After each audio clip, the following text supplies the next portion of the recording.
Friends, welcome back to my channel. आज हम class 10th की एक्सरसाइज 5.2 से क्वेश्चन नंबर 4 करेंगे। तो देखते हैं क्वेश्चन को। Which term of the AP दिया हमें 3, 8, 13, 18 एंड सो ऑन इज 78 कि इस एपी में 78 जो है कौन सी टर्म है, कौन से नंबर की टर्म है। तो हमको क्या निकालना है, एन निकालना है। तो इस क्वेश्चन में हम ऐसे क्वेश्चन में हम क्या मान लेते हैं कि मान लीजिए कि ये टर्म लास्ट में ही आती है 78, ठीक है। अभी हमें पता नहीं कौन से नंबर पे आती है, तो हम मानेंगे कि ये लास्ट में आती है। तो लास्ट टर्म को हम क्या बोलते हैं, ए एन। तो हम इसको मानेंगे कि ये ए एन है। तो देखिए स्टूडेंट्स, क्वेश्चन को ये हमने एपी यहाँ पर नोट कर ली है। तो अब हमें इसमें दिया है 78। उन्होंने पूछा है कि 78 जो है इस एपी में कौन से नंबर पर आता है। तो जब हमें ये नहीं पता कि कौन से नंबर पर आता है, तो हम उसे मान के चलेंगे कि वो लास्ट टर्म है। तो ए एन हो गया 78, उसको हमसे 78 ले लिया। अब ए क्या है 3 और डी क्या आ जाएगा A2 माइनस A1। तो 8 माइनस 3 इक्वल टू 5। अब हमारे पास ए एन हमें दे रखा है, लास्ट टर्म जो है 78 है। तो ए एन का फॉर्मूला हम लगाते हैं। तो ए एन का फॉर्मूला होता है a plus n minus 1 into d. A n हमको दिया है 78, ए है 3, एन हमें पता नहीं, वो हमको निकालना है कि कौन से नंबर की टर्म है ये। तो एन माइनस 1 ऐसे कैसे, और डी हमने निकाला है 5। तो सॉल्व करते हैं। ये 3 इधर प्लस हो रहा है, इसको इधर ले आते हैं। तो 78 में से 3 इधर आके माइनस हो जाएगा। यहाँ हमारे पास बच गया n माइनस 1 इंटू 5। माइनस करके आ गया 75 n माइनस 1।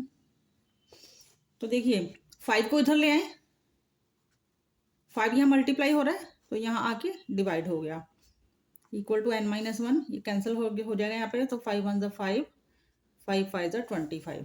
तो देखिए n माइनस 1 आया है हमारे पास 15। तो n की वैल्यू हो जाएगी 15 प्लस 1 इधर आके प्लस हो जाएगा इक्वल टू 16 सॉरी।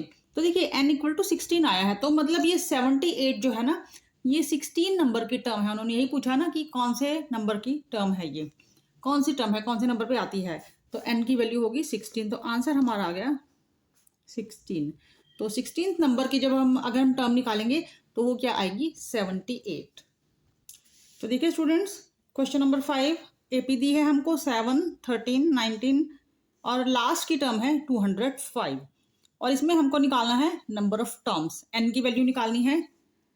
तो एन की वैल्यू हमको फाइंड करनी है।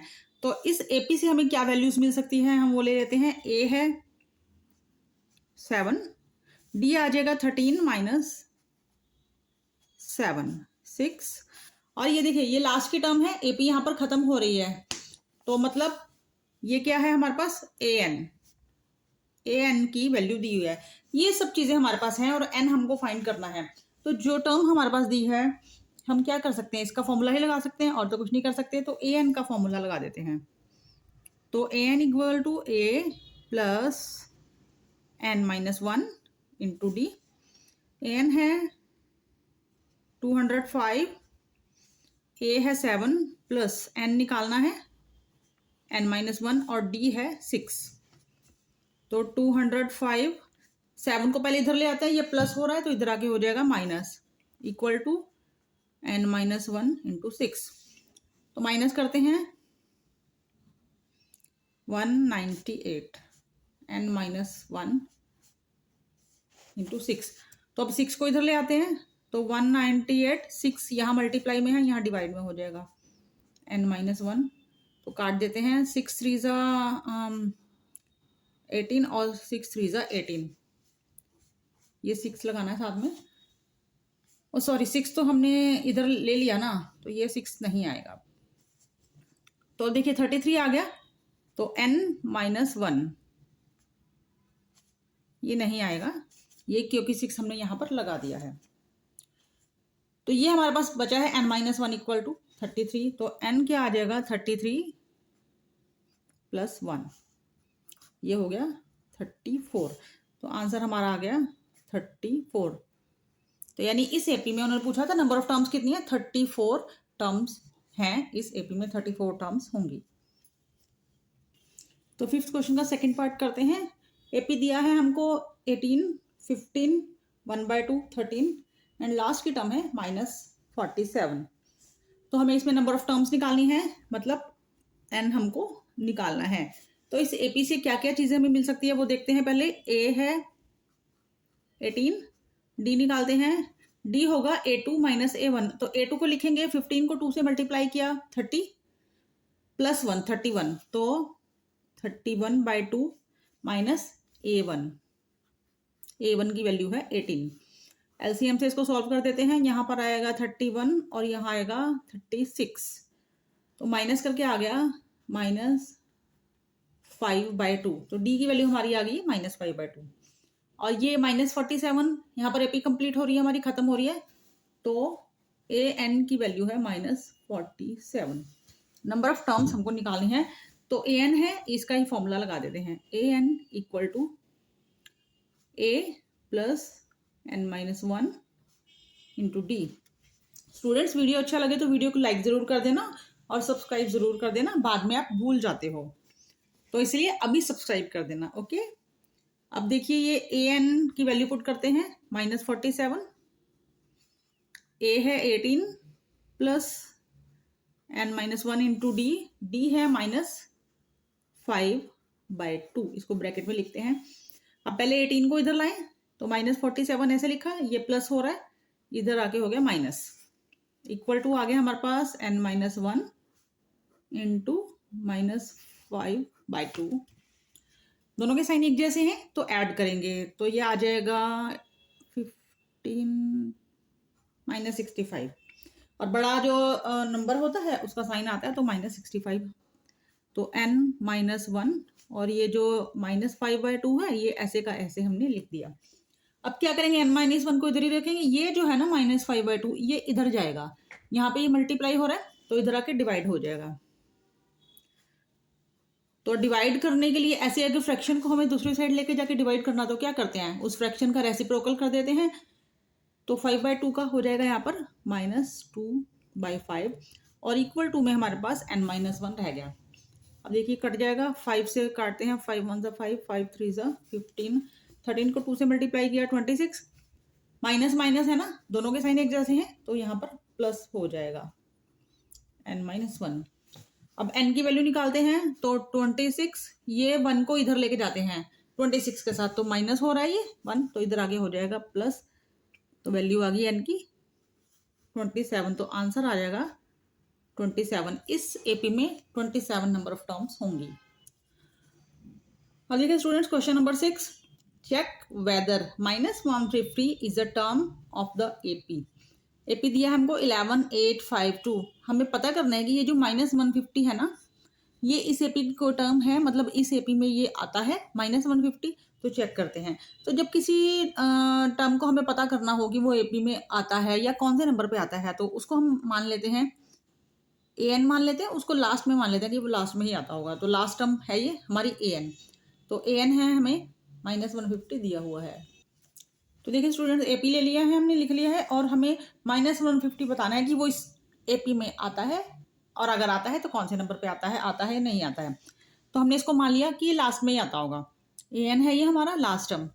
अब इस एपी से क्या क्या निकालेंगे, ए मिल जाएगा हमको 11, डी निकाल लेंगे A2 - A1। तो A2 है हमारा 8, A1 है 11, माइनस कर दिया तो ये आ गया -3। तो अब ए एन हमको, अगर हमने इससे ए एन ले लिया है तो ए एन का फॉर्मूला लगा देते हैं। तो a n equal to a plus n-1 into d. A n है -150 इक्वल टू ए है 11 plus n-1 into D. D है हमारे पास -3। तो अब देखिए 11 को पहले इधर लाएंगे, -150 हमने ऐसे लिख दिया, 11 यहाँ प्लस में है तो इधर आके हो जाएगा माइनस, इक्वल टू इधर रह गया n-1 और साथ में -3 इसके साथ मल्टीप्लाई हुआ है। दोनों के साइन एक जैसे हैं तो ऐड कर देते हैं। तो ये हमारे पास आ जाएगा 161 और बड़ा नंबर का साइन यहाँ पर आएगा इक्वल टू n-1 और -3 साथ में है। तो अब हमें नेक्स्ट स्टेप में क्या करना है, -3 को इसके साथ लेके आना है इधर, यहाँ ये मल्टीप्लाई में है, इधर आगे हो जाएगा डिवाइड। तो -161 डिवाइड में आ जाएगा -3 n-1। तो देखिए माइनस है तो माइनस कट गया। अब क्या 161 3 से डिवाइड होता है, नहीं होता, ये तो पॉइंट्स में आएगा। ठीक है, ये आएगा 3 5 15 और 3 3 9, ये 53 पॉइंट समथिंग आ जाएगा। तो देखिए 53 पॉइंट डेसिमल्स में, क्या किसी नंबर को हम डेसिमल्स में या फ्रैक्शन में रिप्रेजेंट कर सकते हैं? हम बताएं कि एपी है कोई टर्म, या हमें कोई काउंटिंग करनी होती है तो हम कौन से नंबर की टर्म है हम बताएंगे। हम ऐसे तो नहीं बताएंगे ना कि ये 2.5 टर्म है या 3.6 टर्म है, हम बताएंगे सेकंड टर्म है, थर्ड फोर्थ, ऐसे ही बताएंगे। स्टूडेंट्स की काउंटिंग करनी हो, कुछ काउंटिंग करनी हो, 1 2 3 5 ही करते हैं, ऐसा तो नहीं करते 1 1.5 3.6 ऐसे पॉइंट्स में तो नहीं करते। तो इसका मतलब n की वैल्यू अगर हम इसको डिवाइड करते हैं तो डिवाइड करके हमारा डेसिमल्स आ रहा है और उसमें हम 1 प्लस करेंगे तो भी डेसिमल्स में ही आएगा। ठीक है, तो थोड़ा सा और सिंप्लीफाई करके दिखाती हूँ आपको। तो 161/3 है, सॉरी ये 1 इधर प्लस माइनस में है, इधर आगे हो जाएगा प्लस में। तो अगर इसको एलसीएम से कर दूं सॉल्व तो 3, ये ऐसे का ऐसे और यहाँ पर आएगा 3। तो देखिए ये हो जाएगा 164/3। तो n की वैल्यू अभी भी डेसिमल्स में ही आने वाली है। ये अब आएगी 3 5 15 और 3 4 54 पॉइंट समथिंग आएगी। तो क्या कोई भी नंबर, कोई हम एपी की ये तो नहीं बता सकते कि ये 3.6 टर्म है या 5.8 टर्म है, हम 5th 6th 7th ऐसे एक होल नंबर में ही जो है टर्म्स बताएंगे। तो इसका मतलब यहाँ पर हमारा n जो है अगर एक होल नंबर नहीं है तो ये जो टर्म है ये इस एपी में नहीं आएगी। तो हमारा आंसर होगा नो। उन्होंने हमसे पूछा था कि क्या -150 is a term of this AP, क्या -150 इस एपी की टर्म है? तो हमारा क्योंकि n जो है एक होल नंबर नहीं आया, कंप्लीट नंबर नहीं आया, तो इसका मतलब ये जो -150 है ये इस एपी की टर्म नहीं है, तो आंसर आएगा नो। तो यहाँ पर स्टूडेंट्स हमारा क्वेश्चन नंबर 6 कंप्लीट हो गया। वीडियो आपको अच्छा लगा हो तो वीडियो को लाइक ज़रूर करें और चैनल को सब्सक्राइब ज़रूर करें अगर आप चैनल पर नए हैं तो। और मिलेंगे नेक्स्ट वीडियो में बाकी के क्वेश्चंस के साथ। Till then bye.